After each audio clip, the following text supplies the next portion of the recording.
السلام علیکم دوستو، اس ویڈیو میں آپ کو حضرت عمر رضی اللہ عنہ کا اپنی بیوی کو مشک تولنے سے انکار کا ایک دلچسپ واقعہ بتاؤں گا۔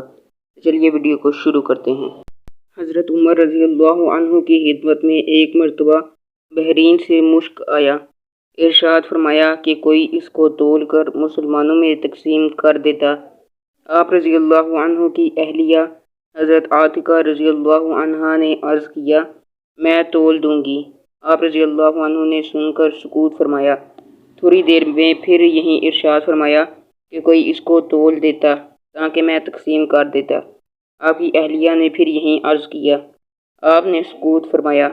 تیسری دفعہ میں ارشاد فرمایا کہ مجھے یہ پسند نہیں کہ تم اس کو اپنے ہاتھ سے ترازو کے پلڑے میں رکھے اور پھر ان ہاتھوں کو اپنے بدن پر پھیر لے اور اتنی مقدار کی زیادتی مجھے حاصل ہو۔ یہ کمال احتیاط تھی اور اپنے آپ کو محل تہمت سے بچانا، ورنہ جو بھی تولے گا اس کے ہاتھ کو تو لگے گا ہی، اس لیے اس کے جواز میں کوئی تردد نہ تھا۔ لیکن پھر بھی حضرت عمر رضی اللہ عنہ نے اپنی بیوی کو مشک تولنے سے منع فرما دیا۔